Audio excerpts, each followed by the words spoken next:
Y actívame el compartir para poder subir una diapositiva.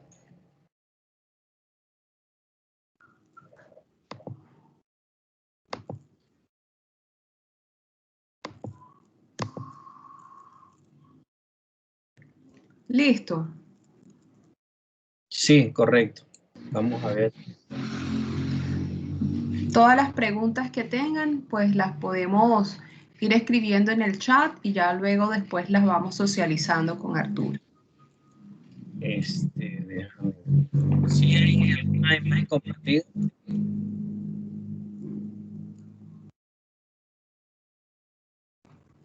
Es que me abrió otra página aquí, no sé. ¿Sí está compartida la imagen o no? Sí, sí, ahí sale la diapositiva. ¿Está la diapositiva? Sí, evaluación ética de proyectos de investigación. Sí. Correcto. Bueno, entonces, gracias Mirari por la invitación y vamos a iniciar entonces con una explicación sobre este aspecto de la ética de la investigación, que es fundamental para la credibilidad de la investigación, porque sabemos que la investigación es un bien social. La investigación, aunque la hagamos de manera independiente, siempre la investigación tiene una dependencia de tipo social y por lo tanto es importante que tenga credibilidad. Y uno de los ítems que podría ayudar a creer en las investigaciones es precisamente que sean sometidos a evaluaciones éticas.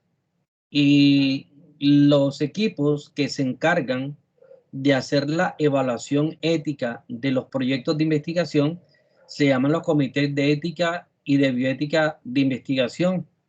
Y ellos lo que se encargan es de garantizar la protección de los derechos de los sujetos de investigación o de las poblaciones, porque no solamente se hacen investigación en sujetos humanos, sino que también se puede hacer en animales, se puede hacer en poblaciones grandes o pequeñas, se puede hacer en empresas, es decir, se puede hacer en muchas cosas y tratar de proteger los derechos que todos estos distintos entes tienen y que están involucrados en el estudio, que están involucrados en el proyecto, a través del proceso de sometimiento al comité del proyecto de investigación. Se somete, el comité lo revisa, lo evalúa y al final dirá si el proyecto tiene un aval, es ya reconocido, se le da el permiso para que pueda iniciar ya a trabajarse el proyecto de investigación.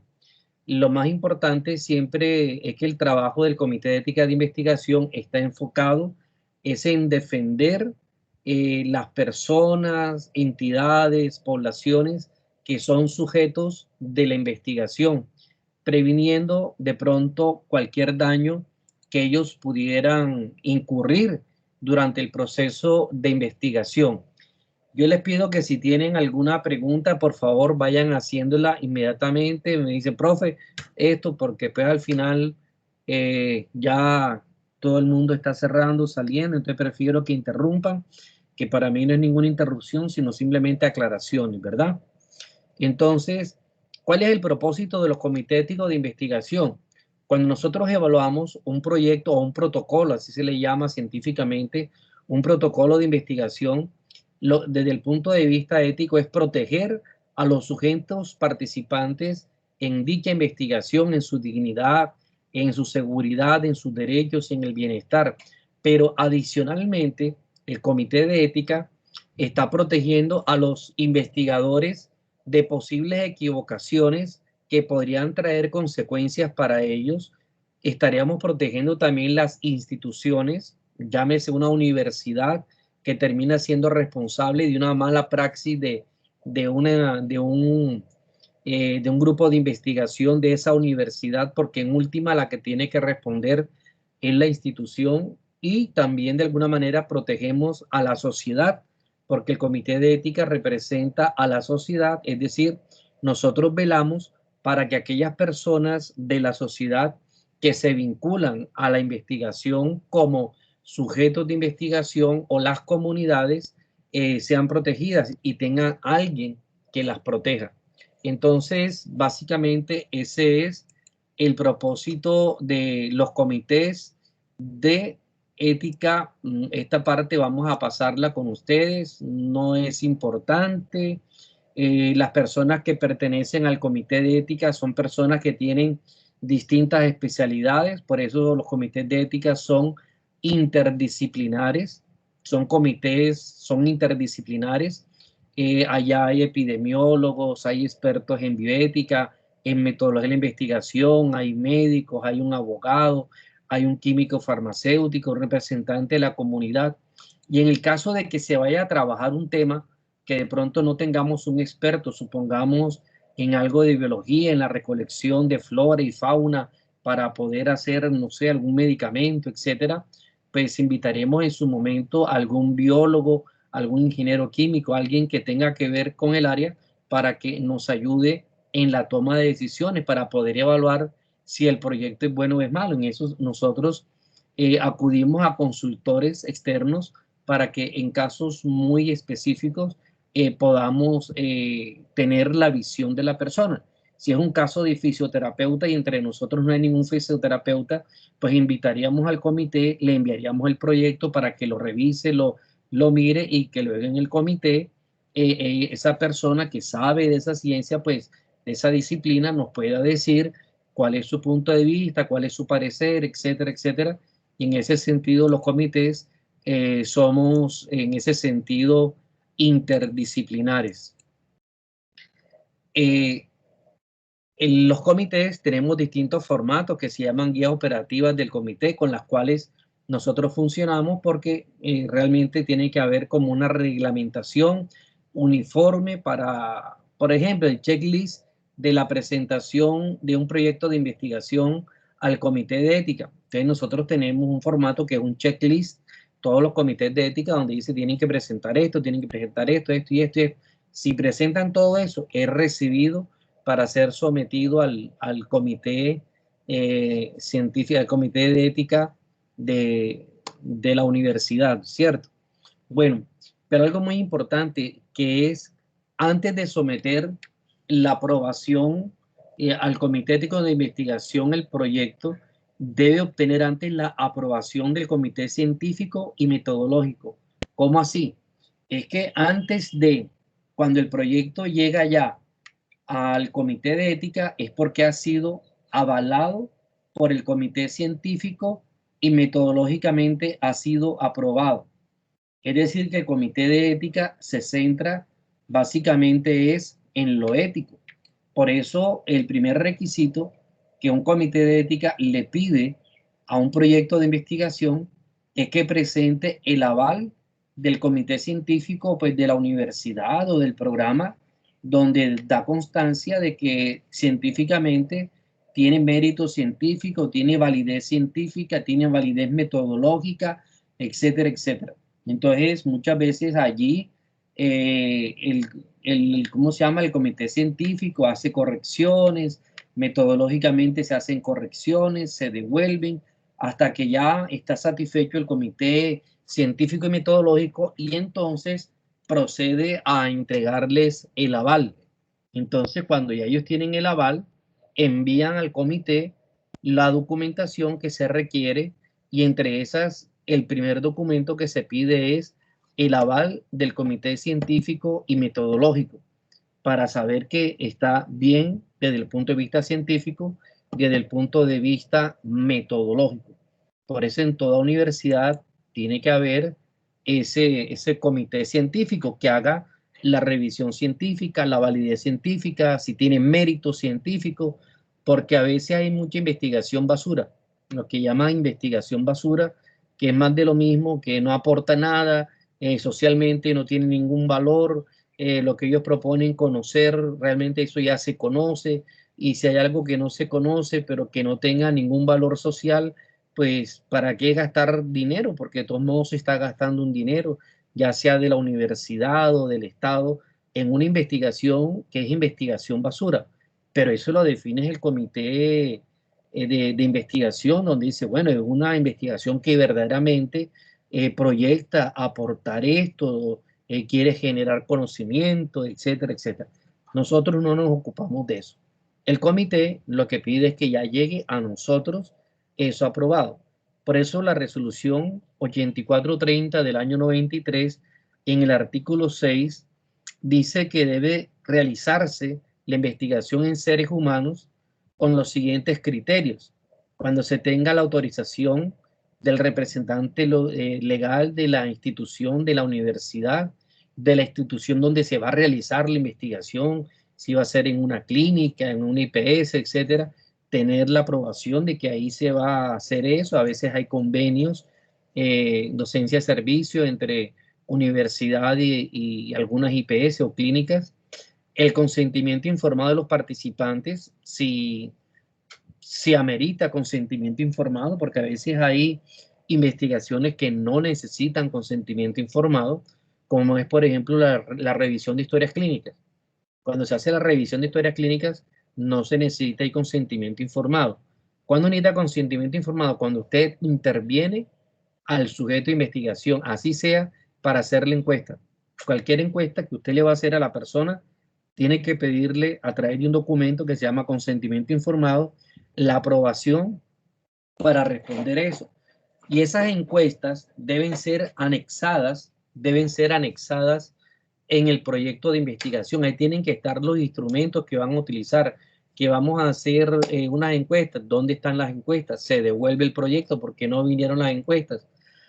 ¿Por qué? Porque muchas veces los investigadores o en fin, se les va un poquito la mano y hay unas preguntas que podrían ser demasiado sensibles o no están bien expresadas o creemos que podría representar un peligro, etcétera, etcétera. Entonces nosotros revisamos la encuesta, le damos el visto bueno a la encuesta, hacemos algún cambio mínimo, o sea, de lo que sea allí, pero si no, no hay ningún problema, pero tiene que ir la encuesta. Y fíjense que al final en el parágrafo G dice, y la aprobación del proyecto por parte del Comité Ética de Investigación es lo que le va a dar la puerta abierta para que empiecen a hacer la investigación. Cuando se pide la investigación, cuando se pide la aprobación del Comité de Ética de un proyecto de investigación, se debe pedir antes de realizar el proyecto. No es que ya hicimos el proyecto, entonces vamos a pedir ahora. No. Y de hecho van a encontrar que si hacen eso, los comités de ética le rechazan el proyecto, no se lo reciben y le dicen nosotros no aprobamos proyectos que ya se realizaron. ¿Por qué? Porque no sabemos en qué condiciones la realizaron, sí o no, etcétera. Y si se firma un proyecto que ya se hizo, estaríamos avalando algo que nosotros no sabemos si salió mal, salió bien, hicieron las cosas mal, no sabemos. Entonces ahí sí podríamos meternos como comité de ética en un problema. Por eso, antes de iniciar la investigación, debe tener el anteproyecto, la aprobación del comité científico metodológico y luego el sometimiento al comité de ética. Cuando el comité de ética le entrega el aval, ya en ese momento sí ya pueden comenzar a aplicar encuestas, lo que necesiten, los instrumentos que ustedes hayan desarrollado en esa parte. Bueno, entonces lo más importante aquí siempre es proteger el bienestar de los sujetos de investigación, evitar que los sujetos de investigación puedan ser discriminadas, que puedan ser distribuidos de forma inequitativa las cargas en el proceso de investigación. Y en fin, hay una serie de principios que vamos a ver ahora mejor y que definitivamente pueden llevar a que se haga una evaluación ética del proyecto para mirar si se están cumpliendo los principios que deben tener. Cuando sabemos que los 4 grandes principios de la bioética es autonomía, no maleficencia, beneficencia y justicia. Entonces, esas son las 4 preguntas generales. Si el proyecto está respetando la autonomía de los sujetos de investigación o de las comunidades, si no se le está haciendo daño, si se le está haciendo algún bien y si se están tratando justamente a esas personas o a esas comunidades. De lo que se busca siempre es el mejor interés de los sujetos de investigación y de las comunidades involucradas, porque repito, no solamente se hace investigación en, ¿cómo se llama?, en seres humanos, sino que también se hace investigación en animales, en comunidades, en empresas, etc. Por eso, el Comité de Ética de Investigación debe actuar con la debida diligencia, tratando de prevenir o gestionar los riesgos que puedan ocasionar daños potenciales, tanto a los sujetos de investigación como a las comunidades que son objeto de investigación, entendiendo por riesgo toda probabilidad de sufrir un daño ocasionado a consecuencia de la investigación que se están haciendo. Entonces, esos riesgos no solamente son biológicos, de orden físico. A veces los investigadores piensan que si aquí no estamos poniendo en peligro la vida de una persona, entonces no necesitamos comité de ética. Pero es que muchas veces se puede violar la confidencialidad y se daña otros bienes, porque no solamente el bien físico es la vida, es uno de los principales valores físicos, pero hay otros valores como puede ser la imagen, el buen nombre, y eso de pronto cuando se cuela información de las encuestas, que están haciendo encuestas sobre temas muy delicados de información sensible, resulta que sale a la luz pública que fulano tiene varias, fulanita tiene 10 parejas sexuales, que fulanito de tal mete droga, que fulanito de tal estuvo loco en una clínica cuando era niño, y cosas que pertenecen a su fuero privado se puedan salir y dar a conocer. Entonces, fíjense que no solamente se trata de daño biológico, sino daño social, porque eso va a tener unas implicaciones de tipo social, unas implicaciones de tipo moral, porque la persona, su buen nombre, su imagen, pues va a quedar por debajeada, como dicen la gente, y eso nos implica que hay que mirar. Y nosotros, los comités de ética, somos los expertos precisamente en darnos cuenta qué peligros hay o no. A veces ha habido discusiones con algunos grupos de investigación, pero al final terminan aceptando pues nuestras recomendaciones, nuestras sugerencias y reconociendo pues que no pensaban que con esa investigación se estaba generando un daño mayor que el mínimo. Entonces, eso es importante, que sepamos dialogar, porque los comités de ética lo que buscan es dialogar con las personas, con los investigadores. ¿Qué proyectos exigen ser evaluados por un comité de ética de investigación? Hombre, todos los proyectos que involucren sujetos humanos, así sea para simples encuestas, así sea para tomarles la presión, así sea para pesarlos, para medirles la barriga, el tamaño, que uno dice, pues ahí no hay ningún peligro, no importa. Cualquier cosa que involucre al sujeto físicamente hay que tomar, eh, tiene que ser protegido y sometido a un comité de ética y hay que tomar obviamente el consentimiento informado. Pero aquellos proyectos con seres humanos que no se tratan directamente, sino a través de historias clínicas, no se va a pedir consentimiento informado, sino que ya es una información, un trabajo retrospectivo que está ahí ya acumulado. Lo que se necesita es el compromiso de los investigadores con la confidencialidad y la privacidad tanto de la información como del sujeto, que son dos cosas distintas, confidencialidad y privacidad. Entonces, es importante que los sujetos, cuando se hace con sujetos humanos, se necesita evaluación.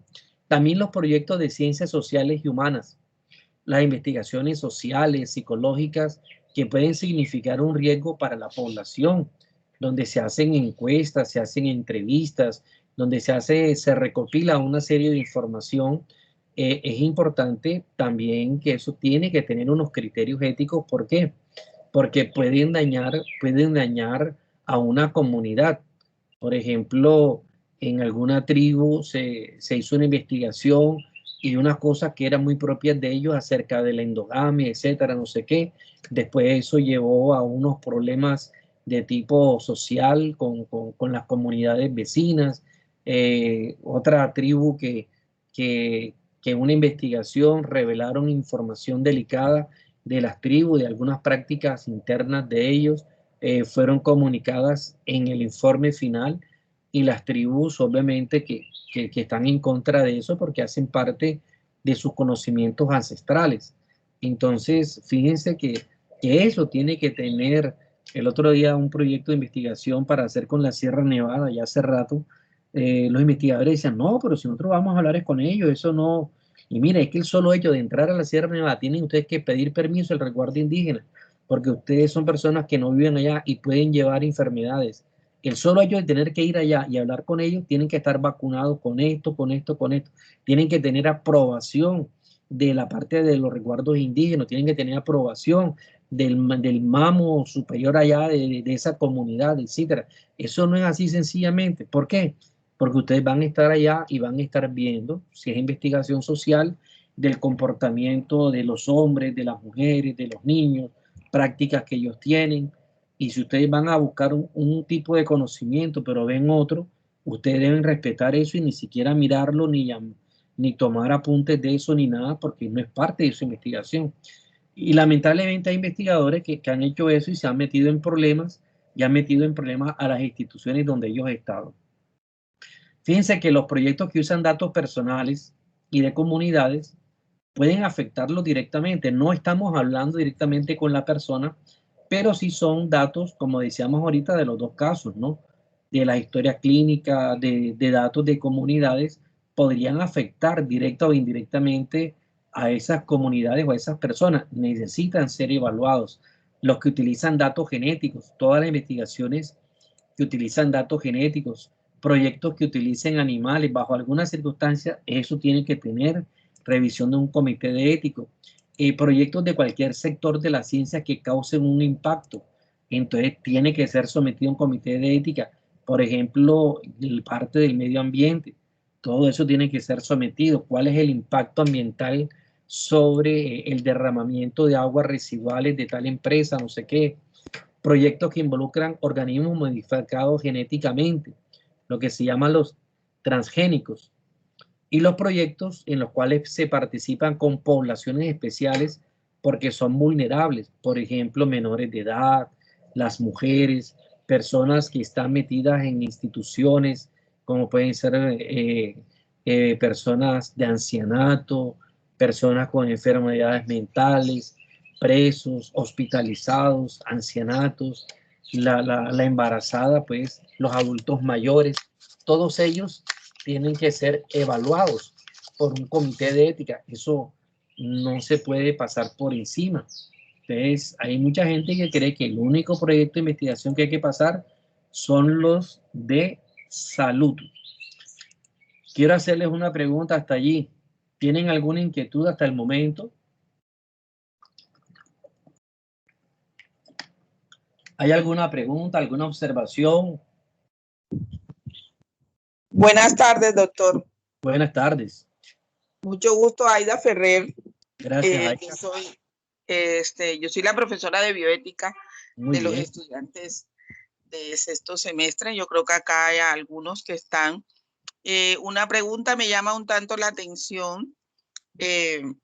Cuando usted hace referencia a que no se requiere del consentimiento informado cuando se va a trabajar con estudios o investigaciones y donde, digamos, lo que se requiere son las historias clínicas. Ajá.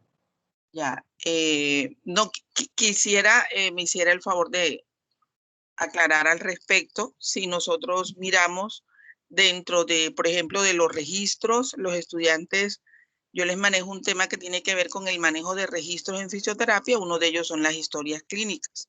Correcto. Entonces, las historias clínicas dentro de las instituciones de salud, pues también están bajo reserva, ¿verdad? Porque allí está la historia de la vida de una persona.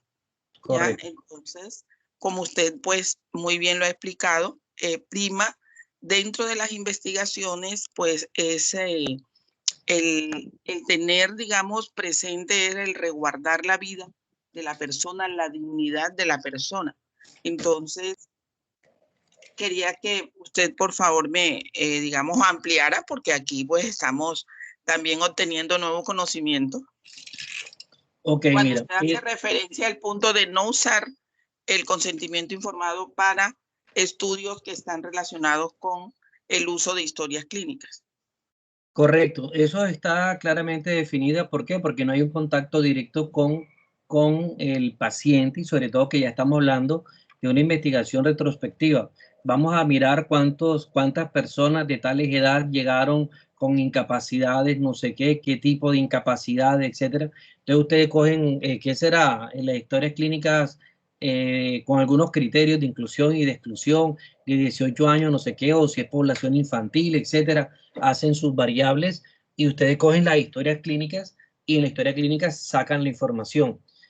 No tienen que contactar a ese paciente que ya fue paciente de esa clínica y en el cual la persona recibió su tratamiento, de pronto ya está de alta, etcétera, y ya, lo único que ustedes necesitan saber es hacer un estudio descriptivo, por ejemplo, de lo que estamos hablando, describir qué tipo de enfermedades, no sé, físicas son las que se presentan o incapacidades fisiológicas, etcétera, en esto y por edades, por rango de edades, etcétera, y todo eso está en la historia clínica.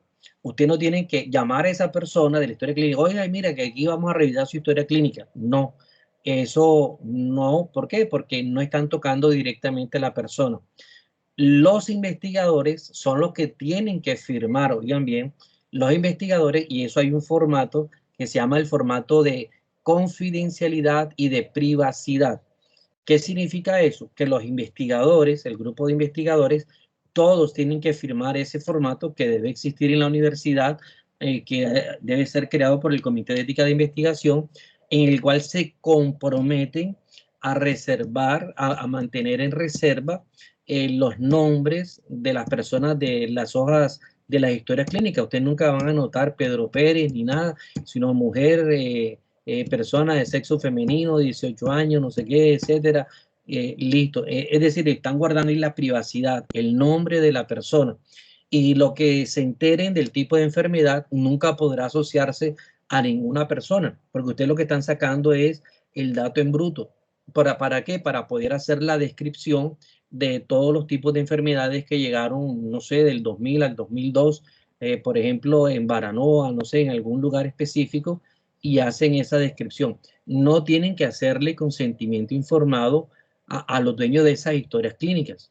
¿Por qué? Porque eso ya es pasado, ya eso ha pasado o está en proceso, pero ustedes lo que obtienen es eso. La clínica que les va a permitir las historias clínicas hacen con ustedes también, con la universidad, un convenio en el cual ratifican la parte de la confidencialidad y de la privacidad. Cuando se trabaja con documentos, ahí el valor más importante que hay que proteger desde el punto de vista ético es la privacidad y la confidencialidad, de tal manera que nunca puedan ser reconocidas las personas que allí están siendo tomadas de manera en bruto, pues ¿cómo se llama? Los datos de investigación, edad, de género, estrato al que pertenece, población, algunos datos sociodemográficos, etcétera, y algunos datos que necesiten ustedes de comorbilidades o lo que sea. Listo. Con esos datos es imposible identificar a la persona, eso es privacidad y la parte de la confidencialidad de que las enfermedades, etcétera, nunca podrán ser asociados tampoco a una persona concreta. Entonces, cuando no hay, porque no siempre se necesita el consentimiento informado, como en este caso, ¿qué se hace? Los investigadores se les pide que firmen ese formato, doctora, de confidencialidad y de privacidad. Listo, doctor, gracias. Muy bien aclarado, listo. Ok, muchas gracias. ¿Alguien más quiere preguntar algo?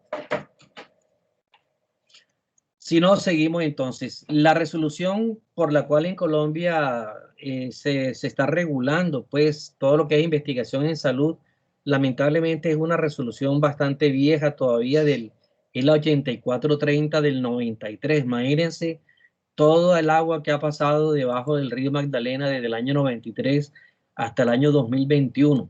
Es una regulación ya viejita porque hay temas muy modernos de la nanobiotecnología aplicada en la biomedicina y una cantidad de cosas. Ahí no hay nada de eso, de tal manera que está como bastante atrasada, pero tenemos que atenernos a lo legal. Y lo legal es esto. En este momento, toda investigación tiene que ser catalogada en tres tipos de investigación de riesgo. Investigaciones que no tienen riesgo, investigaciones que tienen riesgo mínimo y las investigaciones con riesgo. De investigación, cuando ustedes están haciendo los aspectos éticos de la investigación, tienen que declarar, de acuerdo a la resolución 8430, la investigación de ustedes es una investigación sin riesgo, con riesgo o riesgo mayor que el mínimo. Entonces, ustedes tienen que determinar esa parte, ¿verdad? Los tipos de riesgo. Por ejemplo, sí. Sí, yo tengo una pregunta. Mi nombre es Giselle Pinillos, soy profesora de la asignatura de investigación. Muy bien, gracias. Aquí estamos con mis estudiantes también, ellos están participando de esta excelente conferencia y me gustaría que nos ampliara un poquito en ese tema del tipo de investigación. En el caso en el que usted ha mencionado el uso de nanotecnologías o tecnologías informáticas o de comunicación, las que estamos utilizando actualmente con mucha precisión, no solo en procesos investigativos, sino también en procesos de atención a los usuarios. De hecho, estamos haciendo intervenciones comunitarias mediadas por las tecnologías, estamos haciendo procesos de educación sanitaria mediados por las tecnologías. Entonces, dado que la norma no lo contempla, ¿cómo el investigador o los estudiantes en formación pudiesen identificar esos riesgos como mínimo, menores o mayores, en su idea de investigación o en su proyecto de investigación? Gracias. Gracias, muy bien. Fíjate que con ese tema tenemos en Colombia la ley de habeas data. Yo creo que, me imagino en la Simón Bolívar, en el comité de ética de la Simón Bolívar, pues debe haber algún abogado, ¿no? Es normal que en todo comité de ética tiene que haber un abogado y que conozca muy bien la ley de habeas data, que es esta parte de la información, etcétera, donde se pueda mantener la reserva, la seguridad, la validez, toda esa cantidad de cosas, y precisamente deben formar, no digamos entrenar, no estamos hablando de perros aquí, deben formar, capacitar a los investigadores y los investigadores a su vez modelar las investigaciones de acuerdo a lo que diga la norma, a lo que diga la ley. ¿Por qué? Porque cuando hay un vacío jurídico, pues la ley se atiene a las normas nuevas que van saliendo, que aunque no tienen, ¿cómo se llama?, efectividad hacia atrás, sí lo tienen a partir del momento que salen. Entonces, como hay una norma que no ha sido actualizada, pero sin embargo, la norma vigente es esa norma. En algún momento tendrá que llegar a normatizarse toda esa parte, porque seguramente si se va la pandemia, con el favor de Dios, en la investigación a través de los mediados por la tecnología van a seguir. Y de hecho, fíjense que hay muchas investigaciones que hacen las empresas de encuestas, que llaman, preguntan, no sé qué, toman sus variables, luego presentan percepciones de la comunidad. Si usted votara hoy, ¿quién cree usted que ganaría? Petro, Duque, no sé quién, etcétera. Y comienzan a sacar y frente de población, tan. Entonces eso tiene que tener una serie de requisitos para la validez.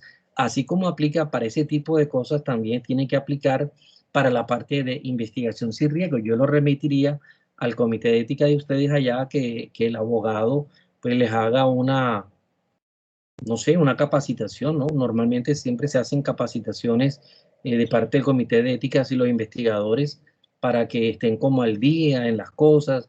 ¿Por qué? Porque los investigadores pues no tienen la obligación de saberlo todo, ¿no? Entonces, bueno, si ustedes ven que hay ahí un nudo, pues preguntemos por qué, porque podemos caer en un error, etcétera. Entonces, sería lo mejor. Yo, desde mi punto de vista, te digo, la investigación sin riesgo, aquí estamos hablando de aspectos éticos, desde el punto de vista de la salud, pero incluso si hablamos de la comunidad, etcétera, una investigación sin riesgo es la que no genere ningún daño a la comunidad o que no dañe a la persona. por ejemplo, fíjate que investigaciones sin riesgo son estudios que emplean técnicas y métodos de investigación documental retrospectivo. Lo que me decía ahorita la profesora, aquí está, investigación sin riesgo. Eso es simplemente coger la historia clínica, sacar de ahí una cantidad de información, luego meterla, no sé, a un software, y te sale toda esa cantidad de cosas, figuras, no sé qué, etcétera. Eso pues no tendría ningún riesgo, ¿verdad? O que no hay ninguna modificación de las variables biológicas, psicológicas o sociales de las personas. Revisión de historias clínicas, unas entrevistas, cuestionarios, pero es necesario que nosotros como comité conozcamos las entrevistas, porque si en las entrevistas, como te decía ahorita, vamos a preguntarle a todas las estudiantes de la Simón Bolívar de 10º semestre de tal, ¿cuántos compañeros sexuales usted ha tenido? ¿Ha tenido usted enfermedades sexuales? Dígame cuáles, tales cosas, no sé qué. O sea, eso se llama información sensible. Entonces la pregunta es, ¿cómo vamos a manejar esa información sensible para que de verdad las personas se sientan cómodas, puedan responder con toda la confianza, o simplemente le van a preguntar, ¿usted qué ropa usa? ¿Qué será? ¿Oscar de la Renta o simplemente Arturo Calle, o compra lo que haya por allí en Tierra Santa, etcétera? Listo, son informaciones que no te afectan para nada, ¿verdad? Entonces, lo importante es que no ponga en riesgo, y riesgo es todo posible peligro, ¿verdad? En cambio, cuando ya pasamos a la investigación con riesgo mínimo, es cuando se puede generar algún posible daño, ¿verdad? En las personas, donde el solo pesar a las personas, fíjense, algo tan sencillo como subir a las personas a la balanza, llegan a una empresa, salud ocupacional, y pesa a todo el mundo, y yo soy el gordo de la empresa y peso 200 kilos. Resulta que no sé, pueden tomar la decisión de apartarme porque soy un peligro latente allí laboralmente, porque en cualquier momento desarrollo una serie de patologías, etcétera, si es que ya no las tengo, y bueno, eso podría significar para mí un peligro para mi trabajo, ¿verdad? Entonces, toda esa cantidad de cosas que de alguna manera sensible pueden hacerle daño a las personas o a las comunidades, se pueden llamar que tienen un riesgo mínimo. En cambio, las que tienen riesgo mayor que el mínimo son aquellas en las que las probabilidades de afectar al sujeto son significativas. Por ejemplo, estudios radiológicos, con microondas, con medicamentos. Ahorita todo esto, estudios que se están haciendo, ensayos clínicos del COVID, etcétera, todos son investigaciones con riesgo mayor que el mínimo, porque eso nunca se ha hecho y se está probando. Y la tecnología del ARN mensajero de Moderna y de la Pfizer, es algo novedoso, que no es nuevo de ahora. Hace 10, 15 años que una mujer se ganó el premio Nobel con eso, con la ARN mensajero, pero ahora ya lo están llevando a la práctica, a la realidad. Es una investigación que con riesgo mayor que el mínimo, ¿verdad? Entonces hay una serie de, bueno, ¿cómo lo aplicamos eso en las comunidades, etcétera? Hombre, qué peligro hay de que una comunidad sea estigmatizada. Entonces nosotros vamos a hacer una investigación en Luruaco, que vende arepe huevo. Entonces resulta que vamos a encontrar que todas las gallinas ponedoras del Uruaco tienen la enfermedad de no sé qué, y que es posible que la transmitan a través del huevo, y que el huevo nosotros lo consumimos en la arepa muy rica cuando pasamos por allá. La pregunta es, ¿le podemos hacer un daño a esa comunidad? Claro. ¿Por qué? Porque yo más nunca vuelvo a comer arepe huevo por allá por ¿cómo se llama? Por Luruaco. Entonces le estoy haciendo un daño social, un daño económico, un daño moral. Si yo paso por de aquí para Cartagena y paso por un lugar donde todo el mundo llega y venden carne de cerdo y tal, y de pronto se cuela la voz que hay una investigación sobre cistocircosis en los cerdos, entonces todo el mundo le coge miedo porque eso de virus ese se va a la cabeza, y bueno, puede terminar muy mal todo. Entonces, ¿quién va a llegar otra vez a ese lugar a comer cerdo? Pues nadie. Entonces le estamos haciendo un daño a las personas, a la comunidad, etcétera. Entonces, fíjense que para nosotros tenemos que pensar y siempre sopesar, evaluar los riesgos y los beneficios. Y de hecho, en investigación, cuando en un estudio son mayor los riesgos que los beneficios, no se debe hacer la investigación, por muy buena que sea la investigación. porque siempre los beneficios deben ser mayor que los riesgos. Por eso, en todo proceso de investigación hay que evaluar cuáles son los riesgos que tiene, riesgos potenciales, etcétera, y cuáles son los beneficios. Eso, cuando hay cuando hay consentimiento informado, eso se le informa al paciente cuáles van a ser los posibles riesgos. Fíjense ahorita con lo de las vacunas estas, que todos firmamos un consentimiento informado, ahí nos dicen, usted puede pasar esto, eso se puede considerar normal. Ya normal, que usted puede quedar parapléjico, se va a quedar ciego, se va a volver loco, pues yo no sé, estoy inventando aquí.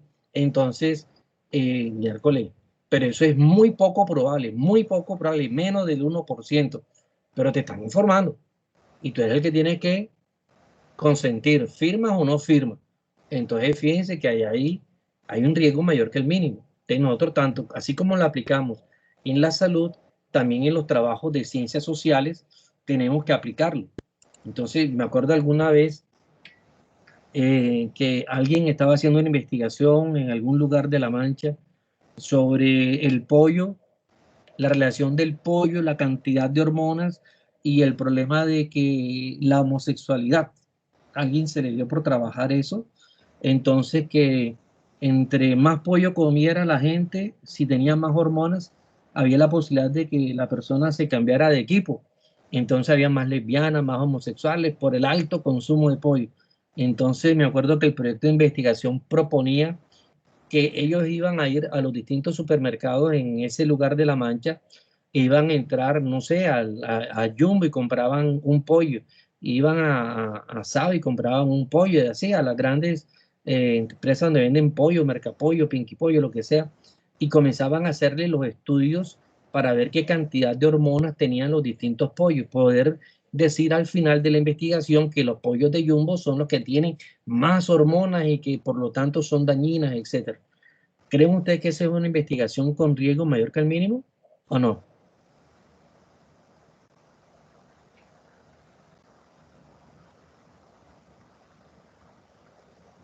¿Se durmieron? Doctora Alfredo, yo me llamo un momentico, tengo una reunión, ¿ok? Usted me disculpa, yo le devuelvo la llamada. A ver, bueno, entonces, todo bien, como dice el pibe Valderrama, todo bien. ¿Por qué es necesaria la revisión ética de los protocolos de investigación, hombre? Porque los sujetos de investigación tienen derechos que deben ser protegidos, las comunidades deben ser protegidas, que los requerimientos de la ciencia a veces riñen con la ética. A veces encuentro unos investigadores que dicen, bueno, no importa si se mueren 2, 3, 5 personas, pero vamos a encontrar el beneficio para millones de personas. Pues no, eso no está permitido.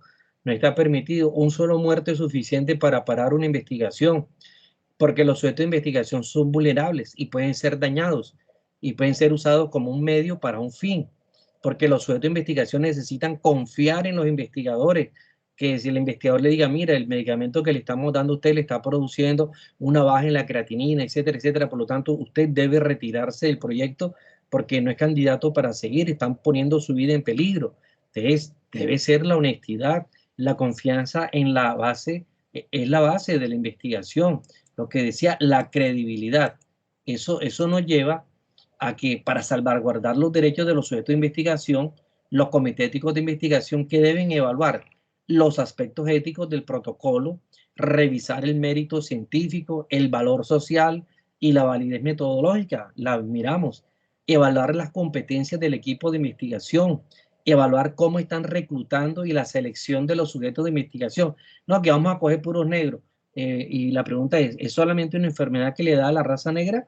O no, pero es que los negros, como pasó con la investigación de Tuskegee, entonces, no. Entonces, ¿por qué no cogen personas de distintas razas, condiciones raciales, etcétera? No, que solamente de hombres, pero ¿por qué hombres? ¿Por qué no pueden coger mujeres? No, que el trabajo de tensión arterial no, pero a las mujeres también tienen problemas de tensión arterial. Entonces, tiene que evitarse el actuar de manera injusta. Hay que evaluar el consentimiento informado, si lo hay, tienen que presentarlo para que verdaderamente revisemos si está bien construido, porque lamentablemente encuentran consentimientos informados en la web y son consentimientos que son nulos, no sirven, no alcanzan a llegar a un estrado judicial y ya están condenados. Por ejemplo, encontramos consentimiento informado cuando hacemos revisión que dicen, y yo absuelvo de toda culpa a los investigadores si algo me llega a pasar a mí. Yo absuelvo a la universidad o a la institución investigadora de todo daño que me ocurra a mí porque ellos no tienen culpa. Eso está prohibido. Eso está prohibido. ¿Por qué? Porque las personas no pueden renegar de un derecho. Los derechos son inalienables. Yo no puedo renunciar a un derecho. Y ese consentimiento es un consentimiento que está malo. Per se está malo. Hay que evaluar la libertad de las personas, si le están dando algún incentivo, le están dando algo económico para que participen, si hay alguna compensación por daños, cuando hay un riesgo que es mayor que el mínimo. Se está haciendo investigación con moléculas, con medicinas, con instrumentos para nuevos modos de cirugía, etcétera, y puedan ellos sufrir algún daño. ¿Hay alguna compensación? ¿Hay un seguro? Entonces uno pide, ¿dónde está el seguro para esta investigación? No, no hay seguro. ¿Cómo así? No, que ellos utilicen la EPS. No, no, porque la EPS no los va a atender si van a llegar por una enfermedad generada por una investigación. Tienen ustedes que asegurarlo. Entonces se solicita el seguro que tienen que pagar para poder hacer esa investigación.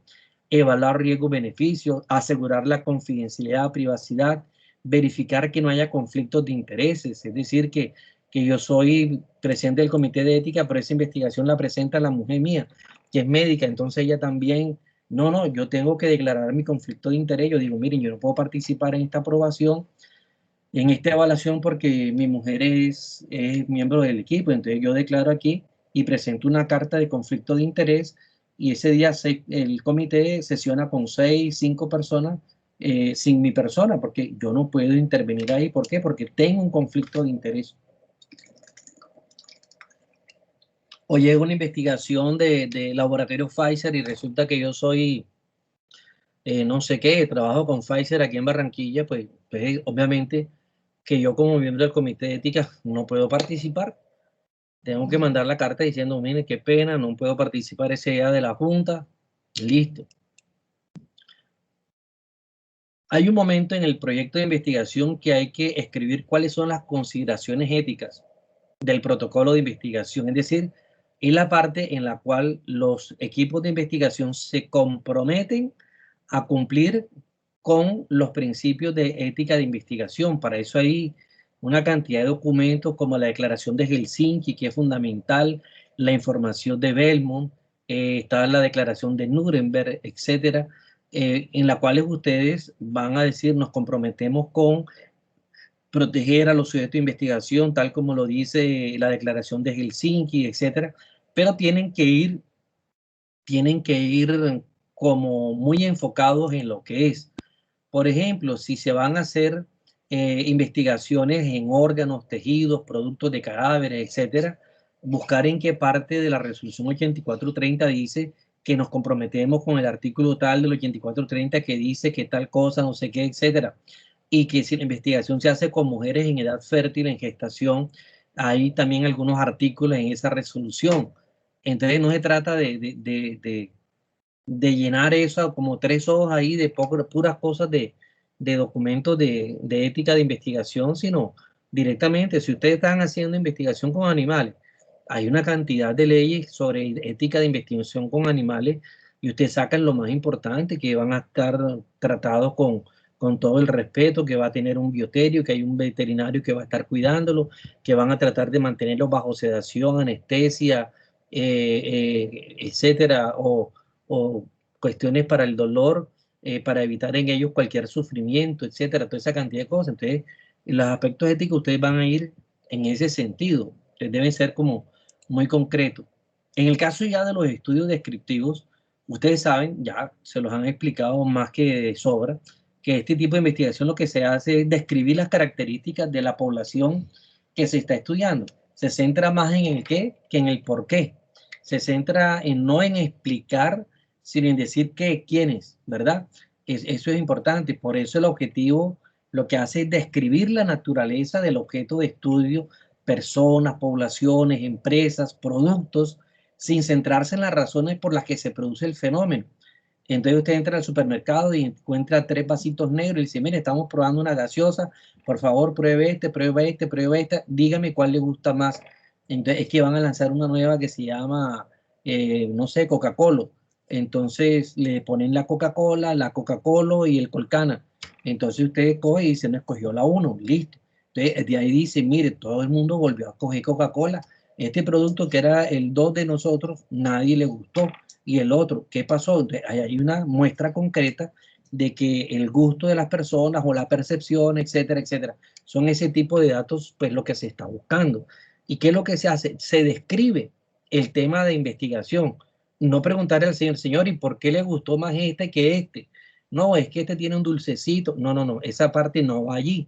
Eso no va allí. Ustedes tienen que solamente el dato de decir, bueno, cuál es la percepción de tal cosa, etcétera. Miren, por ejemplo, ejemplos de estudios descriptivos. Partidos políticos con más seguidores. En este momento, ¿cuál es la intención de voto de los ciudadanos? En este momento, vamos a hacer la investigación este fin de semana en toda Colombia. Entonces se hace la muestra representativa, son 1.000, 2.000 en cada ciudad por teléfono, etcétera, todo eso y listo. Y pasado mañana, la otra semana, entregan los resultados de las personas que mandaron a hacer las encuestas y entonces dicen, bueno, al día tal se le preguntó a no sé cuántas personas, entonces los de tal a tal edad votarían por Petro, los de tal a tal edad votarían por Uribe, los de tal a tal edad no sé qué, etcétera, por estratos sociales, no sé qué, tan, eso se describe. De ahí se pueden sacar conclusiones, claro que sí, pero son conclusiones aproximativas, no conclusiones exactas.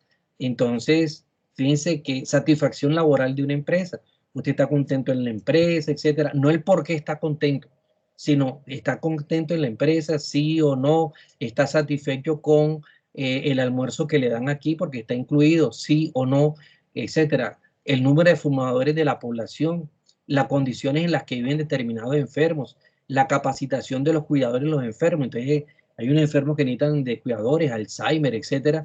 Entonces, vamos a mirar, vamos a ir a la población, entrevistamos a los cuidadores. ¿Usted ha recibido alguna formación sobre esto? No, mire, no, nada, no he recibido. Entonces, simplemente no. ¿Para qué se va a servir eso? Posiblemente para una política pública sobre la formación a través del SENA de los cuidadores o no sé quién. Entonces los estudios descriptivos tienen un gran valor. La cantidad de personas que prefieren ir a los curanderos que al personal de la salud. Entonces, pongamos entre los fisioterapeutas, ¿cuántas personas les gusta ir todavía donde los famosos sobadores? Entonces me doblé el tobillo. No, hay un señor que reza el tobillo y que soba, y soba con rezo. Entonces yo me voy para allá y no me va a cobrar nada, lo que yo le quiera dar, o una botella de ron blanco y ya. En cambio, si me voy para allá, eso me van a inyectar, poner todo y no sé qué, y si no he pagado la EPS. Entonces, bueno, vamos a investigar todavía a la gente que van a sobadores o van a curanderos, ese tipo de cosas, y no van a los médicos. O sea, eso es importante para saber. Luego ya vendrá otra información, ya no cuantitativa, sino de tipo cualitativa, de averiguar el por qué. ¿Será que la gente no tiene plata para pagar la EPS, no sé qué, etcétera? ¿Tiene mayor credibilidad en el sobador que en el fisioterapeuta? ¿Cuál es el nivel de contenido sexual de los programas de televisión en horario familiar? Entonces ustedes cogen y van a mirar, bueno, ¿cuál es el horario familiar en Colombia? Tal hora, van a ver los programas, van a identificar si hay contenido sexual, sí o no, etcétera. No van a decir cuáles son las consecuencias sobre los niños, nada de eso. La actitud de los jóvenes hacia el aborto, entonces, ¿cuál es su actitud negativa, positiva, etcétera? No van a averiguar si es porque son católicos, protestantes, son ateos, pertenecen a alguna comunidad LGBTI, no, nada de eso. El número de matrimonios anuales versus los divorcios. Entonces, es una investigación descriptiva. ¿Cuántos se casaron en Barranquilla el año pasado? Por lo civil y por lo católico. Entonces, bueno, tanto. ¿Y cuántas separaciones hubo por lo civil y por lo católico? Listo. Ahí hay una información que está recogida. De ahí se pueden sacar conclusiones, claro. Hay que continuar con otro tipo de investigación, ya buscando un poco las causas, ¿verdad? El interés, como dice Habermas, el interés que yo estoy buscando, ¿cuál es?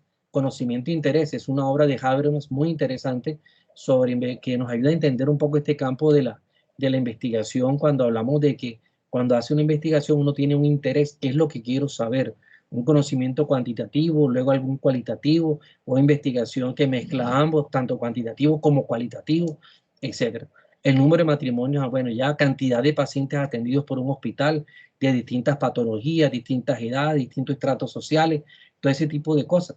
Son ejemplos de información descriptiva cuyo propósito es medir, dar un panorama lo más posible del fenómeno en un momento dado, ¿verdad? En un momento dado. Es aquí, en un momento dado se hace esa información. Por eso, aspectos éticos de la investigación descriptiva. Para mí la más importante y para mucha gente es la integridad del investigador. Esta es la más importante. Y si eso se da, el resto no tiene ningún problema. ¿Por qué? Hombre, porque si el investigador es íntegro, ¿y qué significa íntegro? Significa que no se puede partir en dos. Es lo que se llama la doble moral.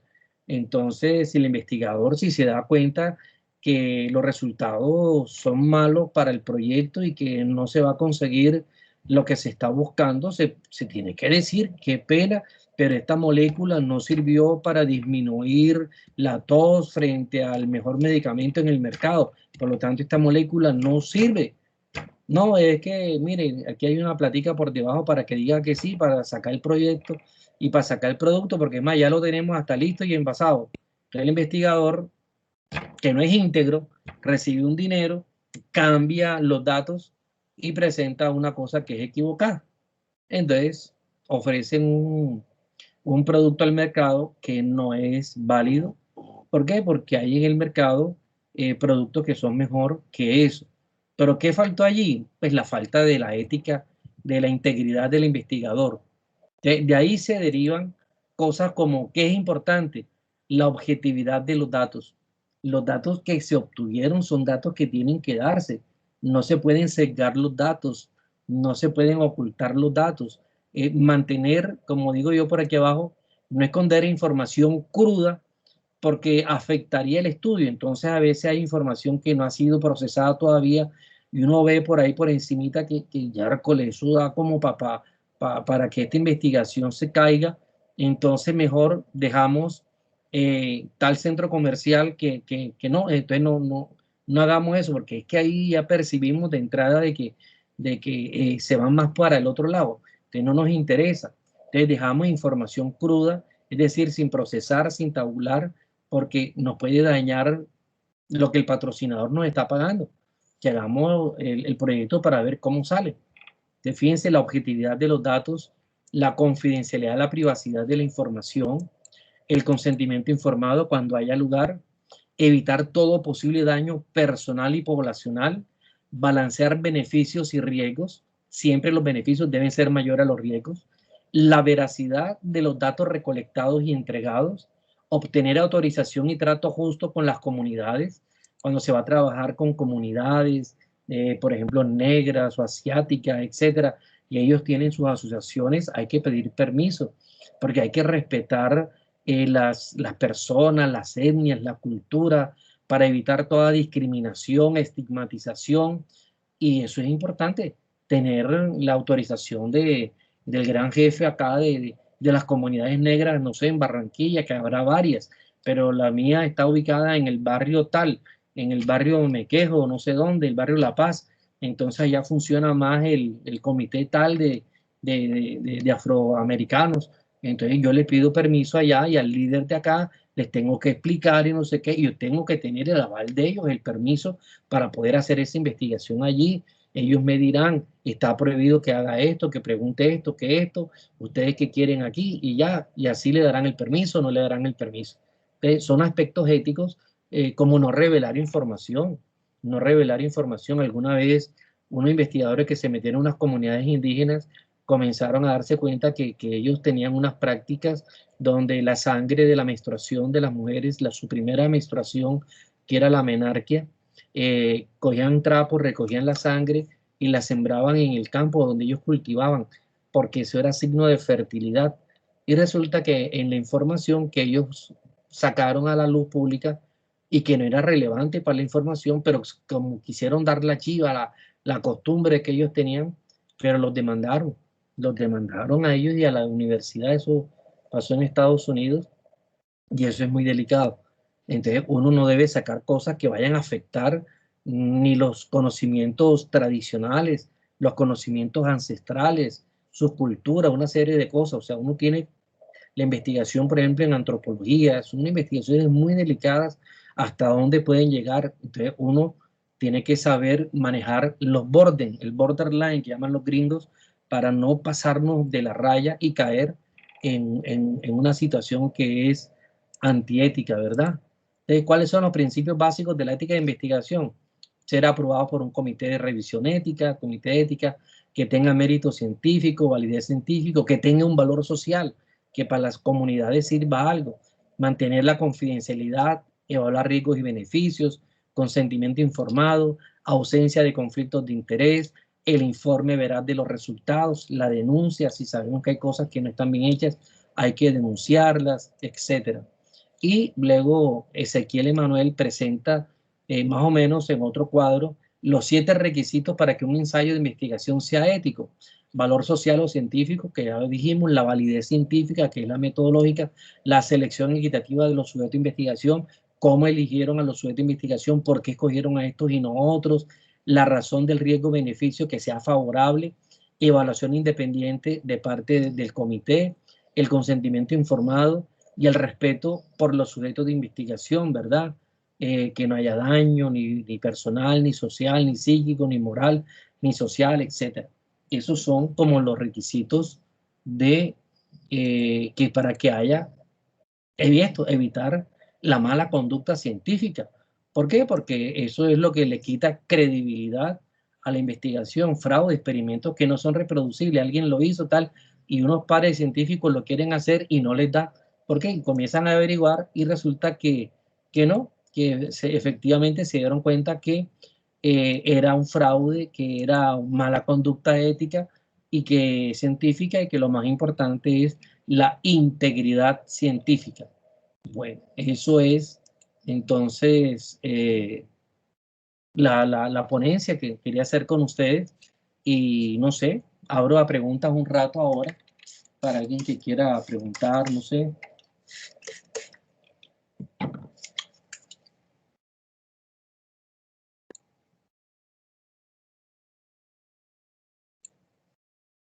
Hola, buenas tardes. Buenas tardes. Doctor, un placer. Mi nombre es Andrea, estudiante de Minors en la Universidad Simón Bolívar. Gracias, Andrea. También soy estudiante de investigación.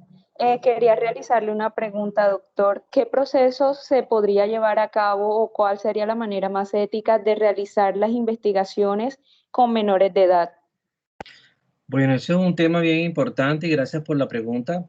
En Colombia hay una sentencia de la Corte donde cuando se trata de menores de edad, hay que tener en cuenta que en Colombia hay una etapa de la edad que se llama los menores adultos, menor adultos, porque están los infantes, los impúberes, no sé qué, y luego hay una categoría que se llaman los menores adultos.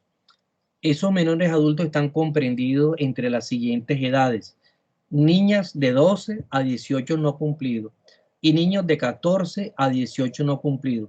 Cuando se va a hacer investigación con niños entre esas edades, se necesita no solo el consentimiento del padre, sino que se necesita el asentimiento del niño. ¿Qué es eso del asentimiento?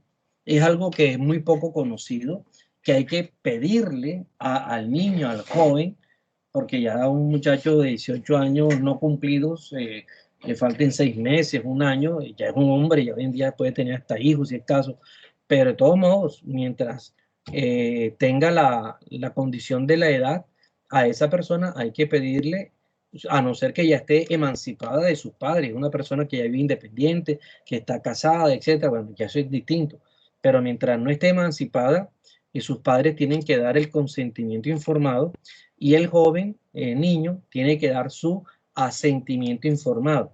¿Qué sucede si hay un choque entre los dos? Básicamente lo que se mira es el bien del sujeto de investigación del niño. El niño, ¿por qué no quiere hacer parte de la investigación? ¿O por qué? No, porque tienen que ponerle pullas, etcétera. No, pero es que esas pullas le van a ayudar en su salud porque están investigando para esa enfermedad, no sé qué, etcétera. Y si todo sale bien, pues la persona podría verse beneficiada de eso. Entonces, bueno, hay que sopesar ahí riesgo-beneficio. ¿Cuál es el riesgo? Pues sentir la puya, el dolor, te pesa más en ese sentido el consentimiento del padre que del niño. Y se procede a la investigación, se le hace entender al niño a través de qué será, de un equipo de psicología, etcétera, para que le ayuden a entender la situación y bueno, todo lo que ustedes quieran, ¿verdad? Entonces, todo lo que es investigación con niños es considerado población vulnerable. Cuando a nosotros al comité nos llega investigación con niños de colegios, etcétera, eso es, suenan las alarmas enseguida, rara, que nos llegó una investigación con enfermos de Alzheimer, no sé, nos despiertan las alarmas. No, una vez nos llegó un estudio que querían realizar con los niños del hogar, en hogar no sé si se llama así. ¿Cómo es que se llama aquí en Barranquilla el lugar ese donde están todos los niños criminales que queda ahí por la circunvalar? El Oasis. ¿Sí lo conocen? Hay un lugar aquí en Sí, Barranquilla, ahí sí lo por la ciudad, conocemos. que se llama El Oasis, donde Sí, sí. meten a niños, son menores de edad, pero son niños que tienen 2 y 3 muertos encima, no son cualquier cosita. Entonces, para hacer un trabajo con los niños del Oasis, el proyecto estaba muy mal diseñado, desde el punto de vista metodológico, desde el punto de vista científico y desde el punto de vista ético, estaba peor, porque tenían que pedirle consentimiento, y que al director del Oasis, era el que iba a dar el consentimiento para que le pudieran hacer a los niños unas tomografías cerebrales para poder identificar si el mal lo ubicaban en un sector que no sé qué, y una cantidad de cosas. O sea, era un estudio que era un absurdo científico, era un absurdo metodológico, era un absurdo ético. Entonces, obviamente que eso no va a pasar. Y eran menores de edad. Entonces, la pregunta es, ¿quiénes son los que tienen que autorizar allí? Los padres, etcétera. A veces hay poblaciones con las cuales no se puede hacer investigación por ningún caso. Por ejemplo, los presos. Es muy raro trabajar con los presos. En una época era muy común. El trabajar con niños tiene algunas implicaciones y hay que mirar la toma de decisiones en el caso de niños. ¿Cuál es el principio general siempre con sujetos de investigación? El mejor interés del paciente, el mejor interés del sujeto de investigación, cómo se protege mejor la vida del paciente, su bienestar, etcétera. A veces podemos tomar decisiones que van contra nosotros, pero si nosotros ya somos mayores de edad, yo renuncio a un tratamiento, eso ya es cosa mía. Si yo quiero renunciar a una transfusión de sangre, soy mayor de edad, etcétera, yo firmo un consentimiento, digo, no, yo no quiero, listo. Mire que tiene un cáncer de pulmón, no, yo renuncio al tratamiento, yo no quiero quimioterapia ni nada. Porque yo sé cómo termina la gente con todo, quimioterapia, etcétera. No quiero eso. Yo renuncio al tratamiento. Todo eso es posible. Y hay muchas formas de obtener ¿cómo se llama? Su documento donde él dice, yo rechazo el tratamiento. Y él tiene pues que tener todo esas acervo de que es una persona capaz, etcétera, todo eso. En el caso de los niños, lo que yo te digo es eso. Los menores de edad, sus padres tienen que dar el consentimiento, pero hay unos casos especiales en los cuales, cuando son menores adultos, niñas de 12 y niños a partir de 14. Ustedes dirán, ¿por qué? Porque la Corte se atiene a unos estudios mundiales sobre la madurez en el ser humano por género y se sabe científicamente que las mujeres maduran más rápido que los hombres. Por eso desde los 12 años a una niña que se le va a hacer un procedimiento se necesita tener permiso. Alguna vez algún médico, un odontólogo, quiso hacerle un tratamiento de belleza dental, de diseño de sonrisa, no sé cómo es que se llama, y era una pelada que apenas tenía 16 años, pero era un caballón, era un mujerón. El tipo en la odontología pues no tuvo en cuenta la edad, así, fue como muy alegre, no sé, digo yo, y no le tomó y no cayó en cuenta que era una menor de edad, pues y era una muchacha que estaba haciendo cosas no muy buenas por ahí, no santas, y alguien le estaba pagando el tratamiento para remodelar, y resulta cuando los papás se dan cuenta que la pelada llega con los dientes así todos afilados, porque eso es todo un proceso ahí terrible para luego diseñarle la sonrisa. Y los papás van donde el odontólogo y dicen que con qué permiso están haciendo eso. No, que ella ya es grande, no, ella es una menor adulta, tienen que tener consentimiento en otro y a ese odontólogo lo condenaron. Que son cosas que se dan y que hay que tener mucho cuidado. ¿Por qué? Porque ustedes donde menos piensan, salta la liebre, como dice el refrán. Entonces, bueno, no sé si contesté tu pregunta o habría otra cosa en ese sentido. Sí, doctor, muchísimas gracias. Ok, con mucho gusto. Doctor, para ampliar un poco también a la joven que está preguntando con respecto al manejo de investigaciones con menores de edad, es importante también ampliar que en ningún momento pues se desecha el consentimiento informado, ¿verdad? Que es el que usted ha explicado, que se tiene, o sea, se tiene firmado por los padres, pero el niño, en este caso el adolescente, ¿verdad? Que ya tiene un conocimiento, que ya tiene la capacidad de decidir, entonces por eso se usa o se debe utilizar el asentimiento informado, y donde el investigador debe tener todo el conocimiento para dar todas las respuestas que ese niño o ese adolescente haga con respecto al proceso en el que él va a participar, ¿ya? Entonces, lo importante es tener en cuenta que no se debe jamás desechar el consentimiento informado, sino se tienen ambos, tanto el consentimiento como el asentimiento, para su participación de ese niño o de ese adolescente en la investigación. Una pregunta, doctor, para, digamos, tener como para los jóvenes, ampliar un poco el concepto, que es un poco, digamos, nos ha cambiado un poco el concepto de vulnerabilidad. O sea, ¿cuándo determinamos que una población es vulnerable? En este caso, para uno trabajar investigaciones con este tipo de población. Bueno, la vulnerabilidad se entiende como todo posible riesgo, todo posible daño que pueda sufrir la persona o que pueda sufrir las comunidades. Y los riesgos, los daños pueden ser no solamente de orden físico y biológico, que es lo que la gente cree, sino que hay gente que puede quedar, por ejemplo, con un problema de tipo de estigmatización. Entonces, estamos haciendo una investigación sobre personas con VIH. Entonces, participaron un grupo de personas y contestaban si sí o si no, etcétera. Entonces, ese es una investigación que es muy sensible, porque si sale la información a la calle, es persona que va a tener una imagen negativa sobre él y le va a generar un daño. Y sabemos que todos por Constitución Nacional tenemos el derecho a tener el buen nombre. Nadie puede, no, que usted es marica, que usted no sé qué. Bueno, demuéstremelo, yo vengo, usted me está haciendo una injuria, usted está diciendo esto, demuéstreme esto, y si no, yo lo meto preso, le pongo a usted una demanda, no sé qué, etcétera. ¿Sí me entiende? Entonces, ¿por qué? Porque me está generando un daño. Y a veces pensamos que los daños son solamente de orden médico, físico, biológico, pero no. Hay daños que son morales. Hay daños que son, por ejemplo, de una persona con una enfermedad venérea, no sé qué, etcétera, que no se le dice a la esposa, etcétera, y puede terminar en la destrucción del matrimonio. Y la persona quería mucho a su esposa, pero tuvo una sola relación por ahí y lo pringaron pues de alguna enfermedad venérea, y el manejo que se le dio a eso no fue lo más óptimo, y la persona puede terminar perdiendo su familia, etcétera. Hay un daño moral para la persona, ¿verdad? Bueno, que la culpa no es de la investigación ni nada, pero hay que darle un manejo adecuado para evitar ese tipo de daño moral. ¿Por qué? Porque los riesgos siempre van a existir. Eso tenemos que partir de eso. Nosotros sabemos que los riesgos siempre existen.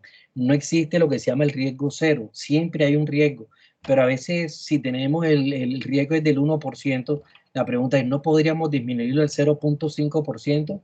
Y cuando le hemos bajado el 0.5%, no podríamos preguntarnos, y si metodológicamente hacemos esto y esto y esto, no pudiéramos reducir el riesgo al 0.15%. Hombre, claro que sí, reduzcamos el riesgo. No significa que no haya riesgo, porque el solo hecho de estar sentado aquí nos puede caer el cohete chino encima y hasta aquí llegamos. Pero ya menos mal ya cayó. Pero lo que sí les quiero decir es que el riesgo es algo que es propio del ser humano y que podemos exponer al riesgo a las personas, podemos exponer a un riesgo. Y en eso pues hay documentos sobre poblaciones especiales, el nombre de ellos se llaman poblaciones especiales, y en la 8430 ahí están bien determinadas también. Hay unos documentos que son públicos del doctor Lola Step, que yo lo tengo, si alguien quiere, pues yo se los puedo enviar, les va a servir para formación, y trabaja todo el tema de la población vulnerable y dice cuáles son esas poblaciones especiales, niños, embarazadas, no sé qué, etcétera. personas institucionalizadas que están en hospitales, ancianatos, en las fuerzas militares, por ejemplo.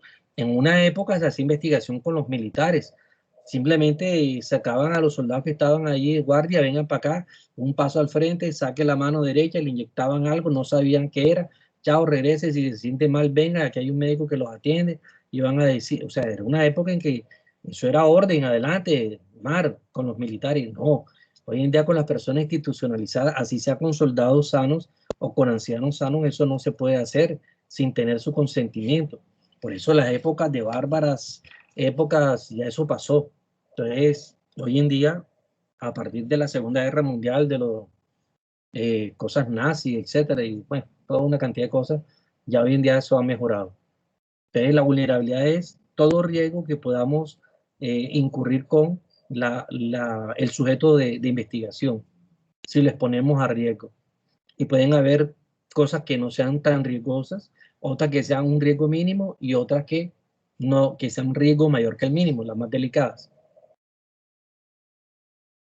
Ok, doctor, gracias. Yo creo que nos quedó claro. Y si estamos interesados en esos documentos a que usted refiere, pues nos permite ahondar en el tema para tener, por ejemplo, estas claridades con respecto a vulnerabilidad, ya porque ya usted pues hizo la aclaración, porque todos en un momento determinado nos podemos convertir en población vulnerable, ya. Por ejemplo, hoy somos una población vulnerable con esta pandemia.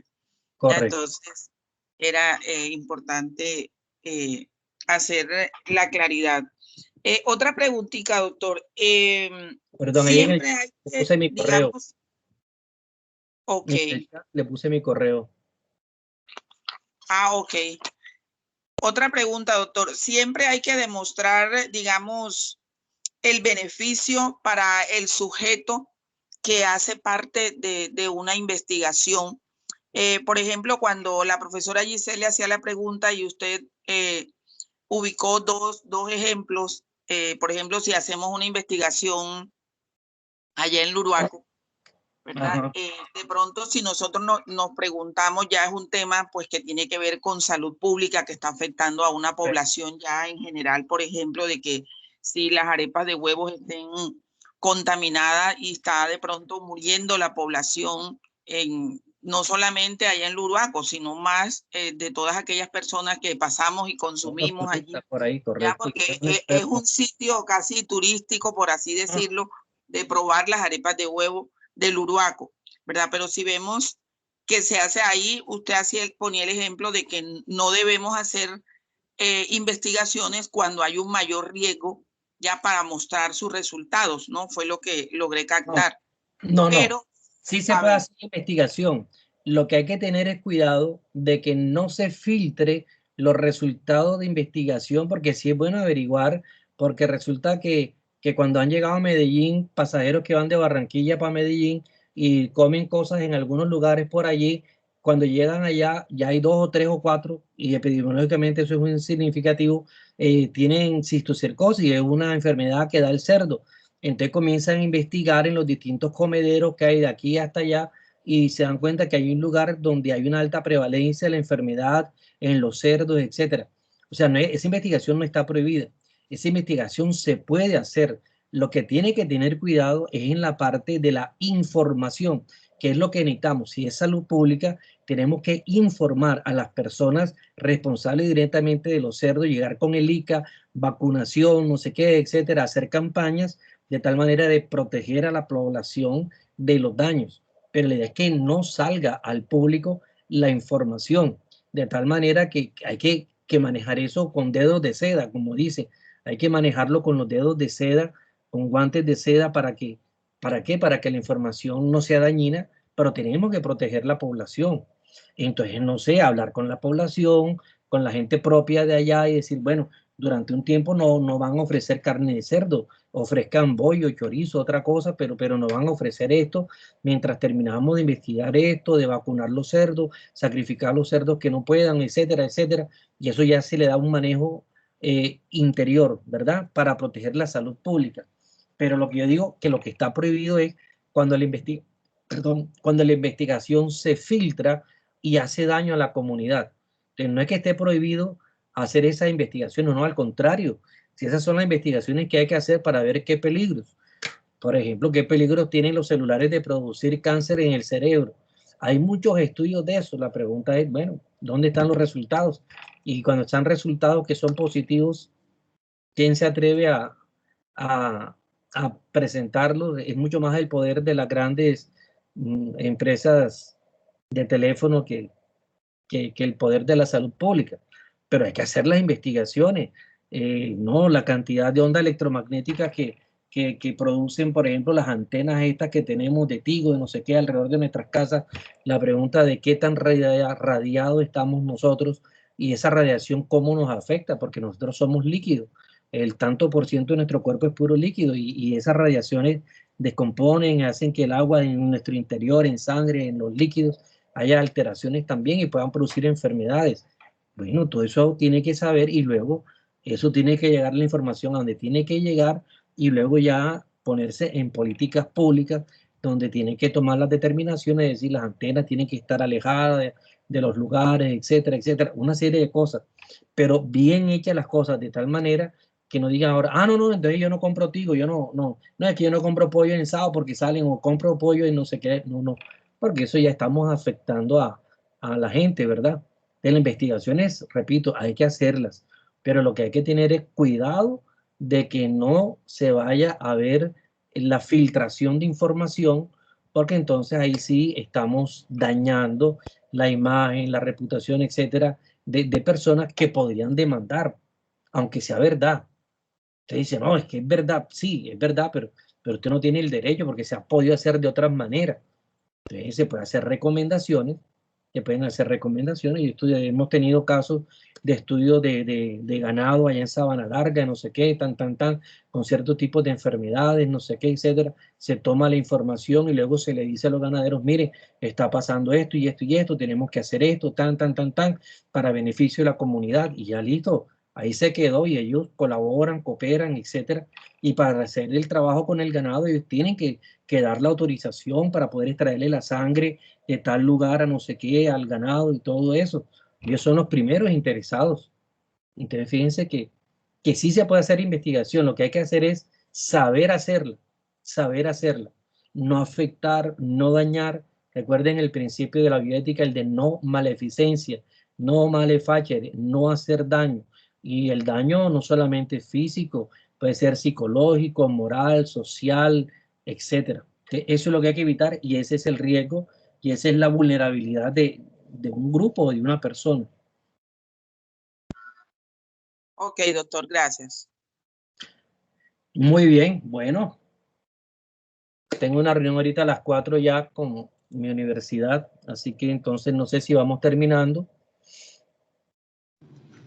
Bueno, yo también creo que... ¿Hay alguna otra pregunta?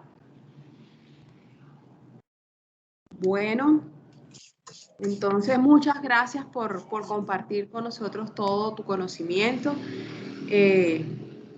Espero que vuelvas, que regreses. Con mucho gusto, en la medida de lo posible. Ahí mirar y hace milagros. Bueno, listo, jóvenes. Muchas gracias. Hasta luego. Felicidades, jóvenes. Hasta luego. Gracias, jóvenes, por su asistencia. Sus órdenes y tienen ahí mi correo electrónico. Cualquier cosa. Doctor, gracias. Ya. Lo voy a invitar a una de mis clases. Bueno, con mucho gusto. Hasta luego. Ok, doctor. Que pase buena tarde. Gracias.